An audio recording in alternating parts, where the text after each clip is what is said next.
Unit 3 section is all about structuring your deal using zero money down. So now guys, we're finally on the topic of zero money down, also known as on-selling, also known as contemporaneous settlement, and also known as double settlement. And there are a few bunch of other terms you can use as well, but you guys get the idea. And I know this topic has been very sought after, and I can appreciate why. And it's because of the idea where you can put essentially no money into a deal, but realize profits on the other end. Almost sounds insane. It sounds mind-boggling, and it, when you start to tell people that, oh, I didn't put any money down, but I made, $90,000 on this deal, they think you're crazy. They think, well, how are you able to do that if you didn't actually buy it yourself? And it's the idea of buying and selling something before you actually own it, and connecting a property with the end purchaser who is prepared to pay more than what you paid for it, all whilst fulfilling the same obligations that you have promised to the vendor. So, in this instance, you have to ensure that everyone is actually happy. And often the time is the case that everyone understands what's happening or what's going on. Now, basically, the textbook definition of zero money down on selling is on the screen, so I'll just read it out. And it's a property transaction whereby a property is bought and settled twice on the same day, bought once by the first purchaser who will have gotten the property at a lower price, and then sold by the first purchaser and bought again by the end purchaser at a higher price. Now, this is all based on perception, because if the end buyer perceives the property to be worth more value than what you've paid for it, then they're prepared to pay you more for it. And that all kind of depends on how much you initially bought the property for, and if you bought well. And it all comes to buying well. And again, you can actually do the on-selling or zero money down deals in the private side of buying, or if you're buying through a real estate agency. And I've done a lot of on-selling through deals that I've brought through real estate agents as well as privately. There's no difference where the deals are coming from, where you can actually apply this method. Of course, in any type of structure you want to use for settling your property, there are certain questions we must ask ourselves. And the question when you're considering the zero money down or on selling option is, what deposit do I have, or what amount do I need, if any, to seal the contract up? Do I have a buyer lined up? Can the buyer settle on the original date of your contract? Do you have the ability to show your buyers the property? So these are all the questions we need when it comes to on-selling, and having all of these questions fulfilled will help us increase the chance of actually on-selling the property, where we don't actually have to go out and get finance for the property. We don't have to worry about renovations for the property. All we're doing is taking the contract that we've brought and negotiated with the original vendor, and we're taking those commitments and passing it over to someone else who is prepared to pay us a higher price for it. So it's basically the most effective way of doing property trading, and I highly recommend this method if you can use it in any deal, because not only is it the fastest way you're going to realize profits, it's also the least amount of hassle, where you don't have to fill out any amount of paperwork, and that's always very nice. And lastly, using the zero money down method, I personally believe that it's one of the most effective ways to get the most money out of each deal as well. And that's not to say that you can't achieve a higher price once you settle the property and do it up and actually sell it on the open market, to say for a home buyer that's very emotionally attached to the property. But the main reason is because you don't have to worry about any holding costs whatsoever, and you're letting other people deal with all the other nuisances. Basically, time is money, and if you can do a zero money down deal, you're saving a lot of time and efforts that you can actually apply to a different property. And if you're utilizing your time on a different deal, or going out and looking for a different deal, well, overall in a year you're going to be able to do more by doing zero money down deals. You're actually able to focus on more deals by applying this formula. So the first question is, what deposit amount do you need, if any, to seal the contract up? And I've got 3 points here. A strong deposit often helps to work as leverage to close the deal. My rule of thumb is normally 5 to 10 grand for the deposit, and if your funds are limited, work towards $0 deposits, which essentially makes the deal a real zero money down deal. Now, basically the reason why you need to figure this stuff out is because often to close a deal or get to the closing point, the vendor will be requesting some form of deposit. Not always, but I'd say a good 80% of the time, the vendors want you to put some form of deposit to show that commitment and show that you are serious about basically fulfilling your commitments right throughout the end. And if you don't fulfill your commitments, well, guess what? They get to keep that deposit amount anyway and also charge you penalty.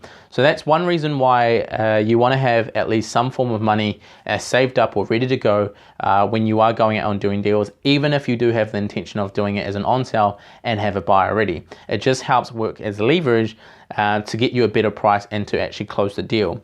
And you know, if you're working with kind of 5 to 10 grand, well, that's not too big of that's not a too big of amount of cash, and you can actually, you know, use your credit cards for this type of thing as well if you're really onto a winner. Of course, I wouldn't advise you to put down any money if you're not onto a winner, but equally, you're only paying this once you go unconditional. And when you are going unconditional in a deal, you know, one would hope that it's actually a deal that you're going to be making money on, or why call it unconditional at all? So that's the first thing we have to figure out. The next question you want to be asking is, do I have a buyer lined up? And there are actually two ways of securing a buyer. So number one is have a buyer for your specific property prior to getting the deal. And that's talking with your buyers to figure out what types of properties they're after or what sort of yield they're after, if they're after a property with a good rent. And number two is actually to find a buyer before you settle or go unconditional on the property. So that second option is basically what I did for the Amarillo case study, where I actually used the JV Money Partners funds to actually go out and seal the deal. So I did initially try to on-sell the deal and tried to find a buyer before I actually went unconditional on the contract. And keep in mind again, because I generally write down kind of 10 to 15 working days as my due diligence period, as I found that this length of period doesn't actually irritate the vendors. During this period, I did get a couple of viewings where I showed a few people through. However, I didn't actually end up securing a buyer that was willing to put something on paper. So it was actually time for me to call the contract unconditional, and I could have done one of two things. Firstly is to say, well, I'm not going to call it unconditional and the due diligence is not satisfied and I just walk away from it. Or secondly, I call it unconditional, but that means I'm bound to doing the deal and I have to actually put forth a deposit and actually go right to the end and fulfill the commitments. Now, before I actually went fully unconditional, that's when I lined up my JV Money Partners. And you know, that's how I basically did it. I tried to on-sell it, couldn't find a buyer, and before I went unconditional, I found my JV Money Partner that was ready and prepared to lend me money. We signed the agreement, and then I called the contract unconditional. That basically meant that there was going to be no risk on my part at all, because my money partner was going to be the person settling the property into their own entity. So that's one way you could do it, is actually quickly find a buyer before you settle or go unconditional. Now, in cases of when you actually go unconditional on a property, and if you've got a lot of time before the actual settlement, use that time to find a buyer.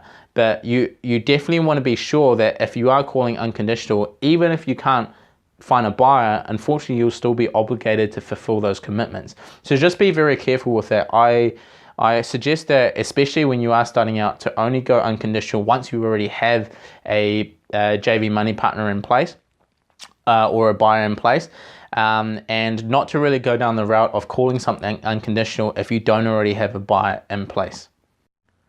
So here you guys can see a very kind of basic diagram, just giving you an idea of how you'd be utilizing the methods we just talked about on securing a buyer. So this one is lining up a buyer before you go out and do a deal, and that's very basic. So number one is identify your buyer's criteria, obtain the contract, and then you sell and consolidate the deal to that buyer. And you basically repeat that process and look for more deals. So it's very straightforward. It's you talking to your money partners first, or your buyers first, sorry. Talking to your buyers first and actually figuring out, you know, are they after X amount of profits per deal? You know, how much are they looking for in terms of rent? Figuring all that stuff, and then actually going out and sealing up a deal, and then knowing exactly what that deal is worth to the buyer, and actually sending it to the right buyer that fits in those criteria. So this is the diagram of the other method, and that's basically finding a buyer before you actually settle, or finding a buyer before you call the contract unconditional. And again, it's very simple. So number one is obtain the contract. Second is find your buyer. And number three is actually ask for an extension if required, if you still haven't actually found a buyer. And that's basically renegotiating the due diligence terms with the vendor. And I've actually done this on multiple occasions where I'm coming close to actually finding a buyer, but he's not prepared to go put pen to paper just yet and needs a little bit more time. And in which case I basically give my vendors a call or go meet them in person and get that extension period, because it could be the case of make or break whether the deal goes ahead or not. Number four is sell and consolidate the deal. And again, you go back to the same cycle starting at number one and you look for your new next deal. Now, basically the time frame before you go unconditional is very important. You want to be finding a buyer during this period, but equally you don't want to let your buyers know that you haven't actually called the contract unconditional, because there have been cases that I've heard of, not happened to me personally, but other property traders or other investors knowing that a certain property trader has put a contract on a property but hasn't called it unconditional. What tends to happen is another property trader might go directly to the vendor and say, well, how about I give you an unconditional contract? And even though the date may be different, the unconditional contract may have a stronger weight because the buyer has already fulfilled everything and said, I've done all my checks, I'm happy to go ahead and purchase the property. This hasn't happened to me personally, but as a I suppose rule of thumb for prevention, it'd be a lot smarter to actually call a contract unconditional and then find a buyer. The issue with that though is if you don't actually have a buyer, unfortunately you still have to go through with those commitments. So I suppose how you can mitigate this issue is make sure that the buyers you're working with, you actually trust them and they're not gonna get the deal up under you, and you're going to realize afterwards that the vendor's actually signed up another contract with someone else, and someone else has actually called it unconditional before you. So just a good idea to keep that in check when you are trying to do an on-sale deal or do a double settlement. Next, we have to figure out, guys, can your end buyer actually settle on the same day as your original purchase contract? If not, can you negotiate a different settlement date with your original vendor? Or is there something you can offer the vendor to actually make this happen? Now, why we actually want to incentivize the vendor sometimes to actually allow this to happen is because it could be the make or break of, saving an additional 10 grand or 20 grand in your back pocket. Because if you don't actually need to settle out the property and there is a buyer willing and prepared to make it happen, but their settlement date is only a couple days off, well, then you actually want to incentivize the vendor or go out and talk to them and figure out, is there anything you can do to ensure that you can settle out on the same day that your end purchaser has agreed to.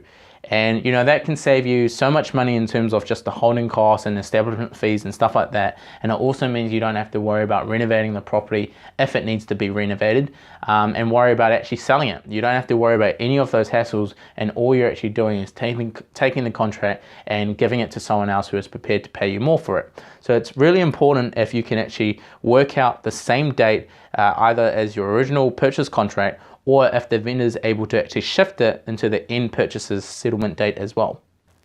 Now, just to give you an idea of what you can use to basically incentivize the vendor or help leverage it to your favorite outcome, is you can actually offer a high deposit should they need it, if that's what they've actually mentioned, or you might actually allow them to stay at the property an extra week rent-free until settlement or something like that.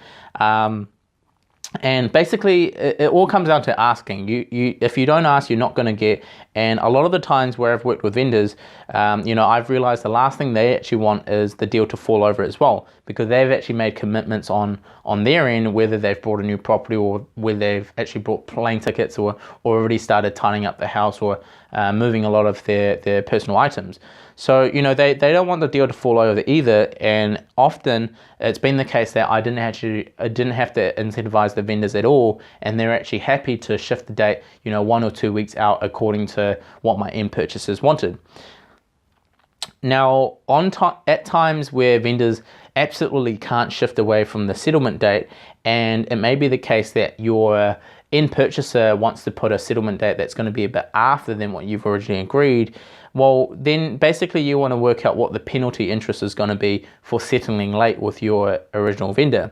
And you'll remember, guys, on the earlier weeks where we've gone over the S&P agreement, when it comes to the interest penalty, I actually write a low amount for the interest penalty. I often only write 2%. And the reason for that is because should my end purchaser settle a week late or whatever, depending on how long he wants to take to actually finally settle, I will be paying penalty to the original vendor of the purchase price we agreed on, but I'll only be paying 2% per annum. And off which a lot of the times when I'm on selling the agreement to the end purchaser, they also have a penalty to pay me should they not settle on time as well. Now that penalty, when it comes to on selling your agreement, I often put at least 12% or at least 14%. That's kind of the general go-to when I put a penalty interest for other parties. So you can see that it can be a money-making exercise in between where you've only paid 2% to the original vendor because you haven't settled the property on time, and on the other end, the end purchaser has actually paid you, 12% or 14% off the purchase price they've agreed to buy the property off you because they haven't actually settled the property on time. Of course, I'd rather avoid that situation altogether. The penalty interest isn't there as a money-making exercise. It's just there to help me not put anything up front from my own pockets should anyone settle late or not settle on time.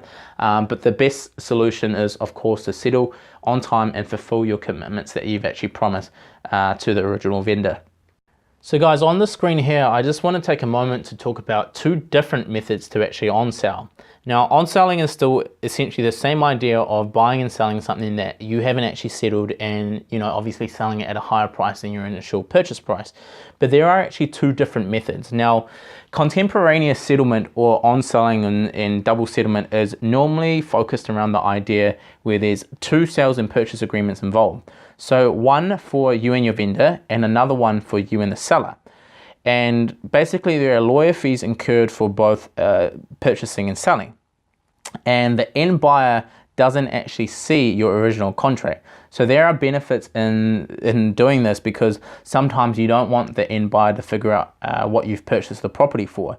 For the sole reason of not maybe talking directly to the vendor. You don't want anyone approaching the vendor and saying, well, I'll give you 10 grand more. You should take my offer rather than the other person's offer. So there are definitely benefits in working, doing the contemporaneous method and involving the lawyers in both the purchase and selling. Now, the other method you can actually work with is nominating the contract. And we actually talked about nomination earlier on when we structured the company. And you guys will remember that anytime you're using a sales and purchase agreement, you should always be writing your you should always be writing your shell company first. And when you actually sell the property, only then do you nominate it to your actual company that you're going to be settling in. So shell company first, then your trading company settles it. And then if you're actually nominating in this case, what you'd be doing is nominating from your shell company. Second would be nominating to your actual trading entity. Then third is actually nominating out to a end purchaser and whatever their entity is. Now, the benefits of nomination is that the lawyer fees aren't going to actually be incurred on your end because when you buy and sell something, it actually has to go through your entity. In this case, you're nominating it straight out to another entity and no lawyer fees will actually be incurred using this method. So there are advantages in nominating the contract because you can save an additional 2 to 3 grand and that ends up in your pocket rather than going to the lawyers. However, the disadvantage of using the nomination method is that your buyers will see, so when I say your buyers, I mean your end buyer will see your original contract with your purchase price and any conditions that you have. And also the disadvantage is that should your end purchaser not actually settle, even though you've nominated it out to him using this nomination method, unfortunately, you being the original purchaser with the vendors and the vendors' lawyers are aware that you're the original purchaser, even though you've tried to nominate it to someone else, you're still liable for all the responsibilities associated with that contract. So that means you still have to settle, or it still means the case that you're going to be paying interest should it be the case that the end purchaser hasn't settled on time. Versus a contemporaneous settlement, there's kind of more security in that space where there's not as much risk left on your behalf. Now, again, guys, I'm not a lawyer, so this is something that you should clarify with your lawyers to figure out what risks are involved using these different methods. But from what I know and what we've actually done in the real world by applying this from real world experience, this is my experience with it. And I suppose, when would you actually be using the nomination versus the contemporaneous settlement when it comes to kind of on-selling your agreements? Basically for the nomination of the contracts, I only use that method when the buyers on the other end are people I've actually worked with before. So, you know, much like your JV money partners and much like your sellers and your lawyers and your power team, it's the same idea with your purchasers. You want to build a relationship with these people and figure out if they're basically going to screw you over or not, or you know, not fulfill what they're actually going to say. And basically from experience, I've realized that the people I've done a lot of deals with, I can actually, instead of working with a contemporaneous settlement method that I originally started off with, I actually shift it over to the nomination method, because firstly, they don't care how much I've paid for the property. You know, there's no jealousy or anything like that, because they know that as long as the number works for them and whatever purchase price that I said I'm prepared to sell the property to you for, they've already worked their numbers out, it works for them, they know they're going to be making money on top, so they're happy. They have no interest or don't even care about what I've paid for the property. And equally, because I've worked with them long term over time, I know they're going to fulfill their commitments and actually settle on time. And that's why I go through the nomination with buyers that I've actually worked with in the past. So again, that's something that you guys can do, but just while you're starting out, I only encourage you guys to use the contemporaneous settlement method, where you actually use 2 sales and purchase agreements, one for purchasing and one for selling, and get your lawyers involved in this process as well. And also remember to use your nomination, and regardless of what method you're using. So it's always always purchase a property when you're writing the purchaser's name to be your shell company entity, and then to nominate the contract over to your trading entity once it comes time closer to the settlement. So those are the 2 main methods, and now that you guys know that, use contemporaneous for now while you're starting out, and once you've actually had some experience with your buyers that you trust, you can then slowly shift them into the nomination side, where you guys both can save some fees, as well as getting things done a lot quicker as well without having to involve the lawyers. So on this screen here, guys, you can see the process of the contemporaneous settlement, and you can see that number 1 is where the vendor sells the property directly into the shell company. You can see we'll be using an S&P contract there. Now, directly from your shell company, we're going to be nominating that into our trading company, which is number 3. And you can see that there's no S&P in this section just yet. And from number 3 to number 4, which is where we contemporaneously settle the property into a different buyer, the end purchaser, this is again where we have another sales and purchase agreement.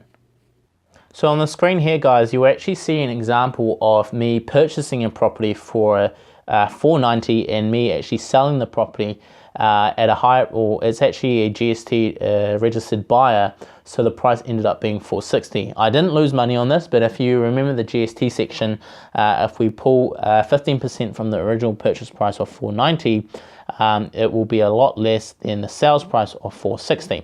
So this is me just on selling a property, and you'll notice the main things I've circled here is the same settlement date. That's the thing that you should be looking out for. And again, on this week's materials and downloadable section, I will give you guys a lot of examples you can go over of me purchasing a property with what my initial purchase, sales and purchase contract looks like versus what the on-sale contracts looks like for that same property as well. And that basically gets you a good idea of how you can do it yourself and what you should be looking out for in terms of the key important factors like the settlement date when you are looking at on-selling a property. So on the slide here, guys, I just wanted to give you a diagram of the actual nomination process when you are nominating to a buyer as opposed to doing a contemporaneous settlement. So number 1 is the vendor sells the property and you have an S&P agreement in place. Now, number 2 is the purchasing company, and it's actually purchased into your shell company. Number 3 is then nominating it from your shell company into your actual trading company, and then from your actual trading company into the final buyer. So you can see how that works, that there's a sales and purchase agreement from the vendor selling it to you, and straight from you nominating it to your trading company, there's no sales and purchase agreement in place. And when you nominate again for the final time to your end buyer, again, there's no sales and purchase agreement drawn up. So I hope this just visually helps you guys understand the process of the nomination option when it comes to on selling versus the contemporaneous settlement.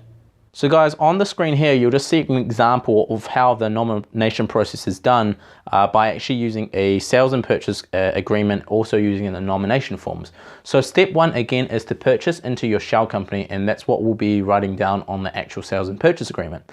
Number 2 is to actually use a nomination form to nominate the purchase of that contract into our actual trading company. And number 3 is then to nominate it again to the actual end buyer. So there's 2 nomination forms and 1 sales and purchase agreement. So guys, as I mentioned, I would prefer you guys to use the contemporaneous method when it does come time to on sale, and only use the nomination method once you've got some experience doing on sales, and you've actually figured out which buyer commits to what they say they're going to do. And there are a few things to note before you actually go out and nominate a contract to ensure you don't get duped or the deal doesn't come up from under you because your purchaser understands the nomination process better than you. And it can happen. It hasn't happened to me before, but it has happened to other people that have tried to use this method, which is why, again, I highly recommend sticking to the contemporaneous method until you get really, really good. And basically the nomination form that is provided on this week's material, what you want to ensure is that the nominated party at the end purchaser, has actually paid you the deposit first that you initially paid to the vendor, which could be anywhere from 5 to kind of 15 grand or upwards on whatever you've agreed with the vendor. And also pay the fee that was actually agreed to take over that deal. So say, for example, your purchase price was $600,000 and you had a deposit of $10,000 that you've paid to the original vendor. Now, if you have a buyer that's prepared to pay $650,000 for the deal, which is $50,000 more than your purchase price, you'll actually be wanting to have 2 invoices for your end purchaser before they actually sign the nomination form. And the 2 invoices, the first one will be the $10,000 that you've already paid to the original vendor, and that's basically the nominated party or the end purchaser reimbursing you for that deposit that has already been paid, and a second invoice for $50,000 because that's the fee on top that they're willing and prepared to pay or buy the property off you for. And you want them to label this as a finder's fee or just as an invoice to basically say that you've consulted a property deal for them. And that's the payment they should be paying in front of you through their phones on their mobile app, or you want them to actually pay this through to you before you get them to sign the nomination form. And there will be a little bit of pushback from some of the end purchasers to say, well, what's to say you're actually going to send me the nomination form and get it all nominated. Often the end purchaser, if they're prepared to work with the nomination, they already have a good idea of how nominations work, and they already have one set up with your company being the assignor and them being the assignee, them being the end purchaser. So again, this is a little bit tricky working with the nomination, which is why you only want to be using the nomination method if you have buyers that you really trust and you know that they're going to fulfill the finder's fee that they've promised you. For example, again, off which is $50,000 if you've only bought the property for $600,000 and they're prepared to buy it off you at $650,000. So it's really important that you don't actually use this method when you're working with buyers you've never actually worked with, because people could actually not use the nomination form at all and figure out who you've bought the property from and at what price, and they may go directly to the vendor and undercut you and steal the deal up from under you. So it can be quite a competitive environment, and any industry that's going to be making a lot of money, there is a form of competition and people wanting to do the same deals.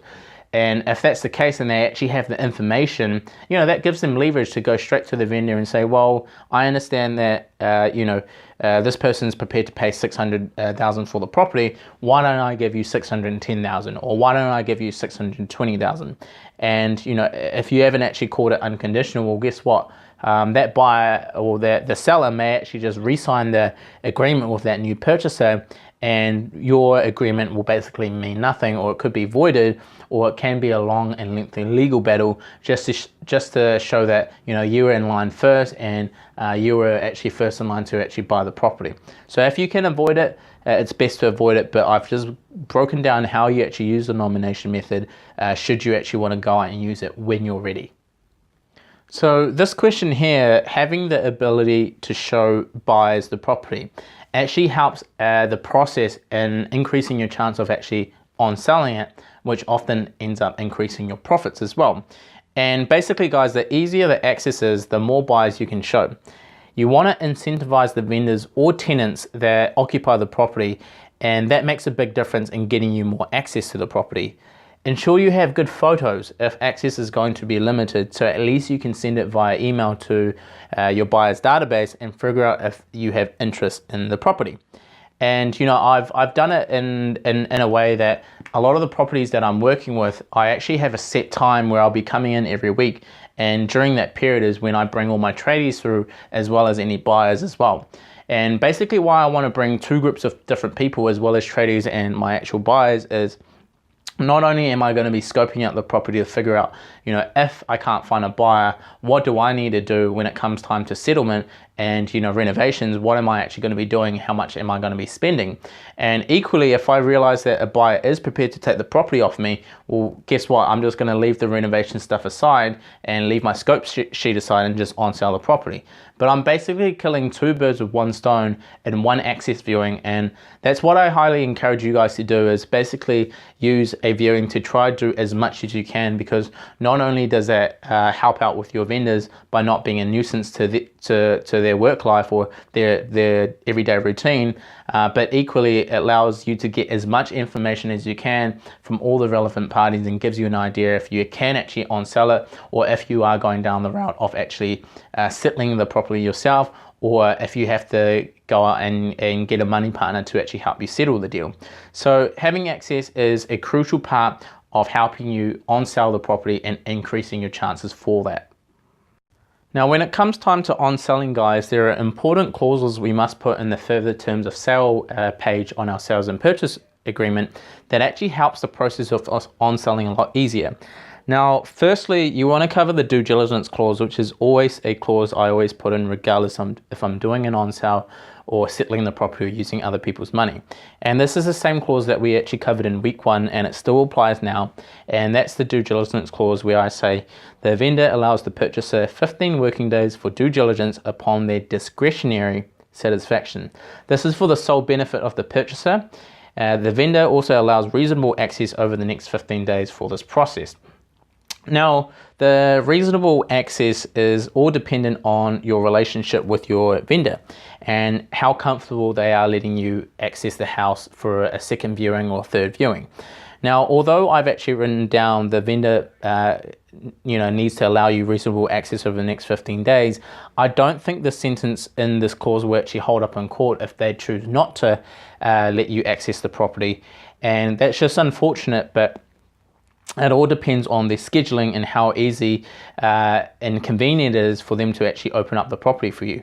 You know, if they're working during the day, or if they're working night shift or working the weekends, it's going to be very difficult. So what I generally like to do is I like to propose a day and time every week with the vendor when I actually go out and draw the contract up initially, and I say, well, is there a day of the week that works every single week that I can come around and actually check the place out just for a quick, 30 minutes or a quick 15 minutes where I can just bring some people through, and it will actually be either my money partners or it will be a couple of my tradies as well. So I let them be aware of this. And the next clause that I've got down is an investor clause, and that basically lets the vendor know that there is a chance that I may rent the property, I may renovate the property, or I may on sell a property. So again, I just input this in to my further terms terms of agreement page on the sales and purchase contract, and it basically states the vendor is aware the purchaser is an investor and is known to rent, renovate, or on-sell the property. So that's very straightforward, just so they're on the same page and they understand that you are an investor, that you may trade property, you may actually end up keeping it, if you can't sell it, and equally you may possibly renovate it as well. So it covers all the possible options that you're going to be doing on the property. And lastly, I've got the marketing clause, which is the vendor is aware the purchaser may market the property at times. This can include paid or free marketing mediums and does not affect the terms of this agreement. And the reason why I've put that in there is because I actually let my vendors know and say that, look, just as a precaution, I want to put down that I do have the ability to market the property, and this can be me selling it to my database or selling it to someone openly on the market. And the reason for that is because there's maybe a small chance I may not have all the funds together by settlement. Now, not to worry, this isn't actually going to affect anything to do with our agreement. Everything's still going to be fulfilled, but I want this option here just to help me out should anything goes south on my end. You're still not affected and you still get the sale and you still get all your money that was promised to you. So this generally does the trick, and often I don't like to market the property openly until I've actually settled the property, because you don't want to be bringing in too many buyers that will actually kind of make things more difficult in terms of the living situation for the person living on the property or the tenants living on the property as well. And this option is best used to your actual database once you've built a database that you can on-sell, and it's a lot easier to find buyers that way if you've actually also got the marketing clause in there, or have the clause that you can actually advertise to your database and or on other mediums. So these are the main clauses you guys need, and I've actually spent a ton of money with the lawyers to get all these clauses drawn up, and I want you guys to be using it. I want you guys to be using it every time you go on and get a sales and purchase agreement. And you never know if you're actually going to end up on selling the property or not. So as a rule of thumb, you might actually want to have all these clauses all the time. And that just helps things move along should you actually need to on-sell, or should you actually need to JV money partner, or should you actually need to rent. You've actually covered yourself for all the possible outcomes as well. Now, just going back on the due diligence clause, I know I've put down kind of 15 working days as my kind of rule of thumb, but there's also a method you guys can work with, and that's actually putting a conditional period that's much longer, and that could be upwards of 30 days or even 40 days. And again, it's just a conversation you need to have with the vendor and see how lenient they are in giving you a long period to do the conditional period. And why you want to have that is because if you can't find a buyer instantly, that just basically gives you more time to go out and find a buyer, all without having to go unconditional on the property and have any commitments to the property. You guys can imagine that not every vendor will actually be okay with this, because they'll be thinking, well, why do I want to lock myself up, over the course of the next 40 days, without actually getting an idea if you're going to commit to the final settlement date or not. So again, it's just a conversation you need to have with the vendor and figure out what works for them, and what will actually help you make the process of on-selling a lot easier. So guys, I know I talked about the early access arrangement with the vendor, but there's actually a separate clause, and the reason why I've put it on a separate slide altogether is because it needs the space, because it can be quite a lengthy clause. And basically, I'll just read this clause out to you guys as it shows on the screen. So the vendor allows the purchaser early access prior to settlement upon going unconditional to do scopes and cosmetic renovations. The purchaser will take full responsibility for any issues during this period and will be covered by insurance. Should there be any damage to the property, the purchaser will cover up to $10,000 during this period. So this is more in terms of the property deals where sometimes the property that we're going out to buy is actually going to be vacant, and sometimes the vendors may want to leave early, or they have already arranged a place of accommodation, so they want to leave their current property as soon as possible. and it could be the case that the property's a little run down and they've got another place of accommodation that's a lot nicer, or for whatever reason it's going to be vacant prior to till the point before you actually settle. So if that's the case, I want to take advantage of that time, because it's actually going to help me figure out what my renovations are going to be, as well as actually doing the renovations in this period before I even settle the property or before I go out and on sell the property. And basically what you want to be doing here is gaining access. So if you actually go and do all the renovations for the property and then on sell the property, well, guess what? You've actually added value to the property, increasing the property's value without having to actually worry about any financial costs or holding costs by going to a second tier lender or settling the property yourself or doing anything like that. And I've done this many different times on a lot of the deals, and I always ask the vendors if there's any chance I can come in and do some renovations. Even if they are living there, it could be the case that they might be happy with me doing cosmetic renovations on the outside of the property, and that could be doing things like painting the outside, or repairing the roof, or just doing some general garden maintenance as well. And if I'm not actually settling the property very quickly, and it could be the case that I'm settling the property in 2 or 3 months time, well, during that period, if I do all the outside work, it just means that when I actually settle the property and focus on the inside, it's going to take me a lot faster, it's going to be a lot quicker, and again, that just reduces my holding cost. So I encourage you guys to have this early access clause if the property is actually going to be vacant, and you actually want to go and ask the vendor if it is going to be vacant, or if there's a chance they're going to be leaving early before settlement, because it could be the case that once you go unconditional, and often I kind of make the contract in a way that when I go unconditional, I pay them a deposit, and if it's the case that the vendor needs the deposit or is using the deposit to go out and buy another home or find another place of temporary accommodation, well, that's great. That's great news for us, because we can utilize that time and go in there, smash out all the renovations without having to worry about any actual holding costs. Now, during this period, there are a few things that the vendor is going to be concerned about. Firstly, they're going to be concerned that you haven't even bought the property, you haven't even settled the property, yet you're pulling the kitchen out, you're knocking walls down, and you're changing the interior and all this other thing. So you want to make sure that they've got peace of mind, and how you're able to do that is essentially get insurance, get renovations insurance. And there are certain insurance companies that will actually insure a property for you on your behalf, even if you don't own it. And there are other insurance companies that won't kind of touch this thing. So you're going to have to call around and figure out which company would actually allow you to do this. Alternative is to let your vendor know and say, is there a chance that we can pay you a premium or pay you some money to come in early and do the renovations whilst you get renovations insurance for your property? And you don't, basically you're just telling the insurance company that you're going to be renovating the property. You haven't actually told the insurance company that they've sold the property or anything like that. So the vendor hasn't gone out to their own insurance company and said, look, I've just sold the property, I need renovation insurance.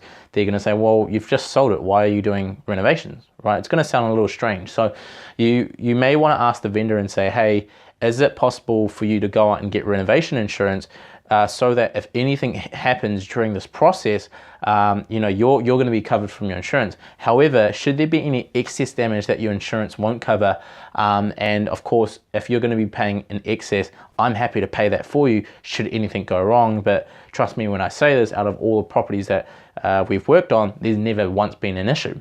And should there be an issue, I want to actually give money to you and basically cover all those damages should there be any concerns or any issues. And I want to actually cover those damages up to $10,000 on top of your renovation insurance, and I'll also pay for your excess as well. So that makes for a pretty enticing kind of deal and pretty enticing arrangement, and you could basically approach the vendor in a way and say, well, if you allow me early access, I'm prepared to pay you a few extra couple of $1,000, or of course you're going to try work with a number that works with you, so it could be $1,000, or if that doesn't work, try $1,500 or try two grand. But basically work out and work it backwards to figure out what your holding costs are going to be if you actually go out and get a loan for it, as opposed to paying the vendor a little bit more just to get early access, so you can actually add value to the property as well as find buyers and sell the property before you even have to settle it. So this is a clause I use on certain properties where I know it's going to be vacant, or if the vendor is going to be moving out early, and it just helps add more profit into your back pocket, because it just means you don't have to worry about more holding time, and can go straight on the market if you are settling it, or try find another buyer and actually on sell the property during this early access period. So on this slide, guys, you'll see another example of the tools that we have in place, and you guys can actually download this tools from the materials and downloads page for this week's lesson. And basically this tool allows us to figure out which option would actually make us the most money in terms of profitability, whether it's using the JV money partner option, settling ourselves, or actually on selling. And we do this by actually putting in a expected sales price or forecasted price based on using our power team as well as all the resources we have in place to figure out and forecast the price. Other things this tool allows us to do is also calculate interest cost, and we can actually change this number so it will change all the outcomes of our profits on the other end, our forecasted profits. Now, I'll actually provide you guys with a guide on how to effectively use this correctly, and I want you guys to be using this on every single deal so you get an idea of what forecasted profit you're going to be working with before you even go out and do the deal. So guys, just refer back to the downloads and materials section, and you'll also have a guide on how to use this correctly and effectively.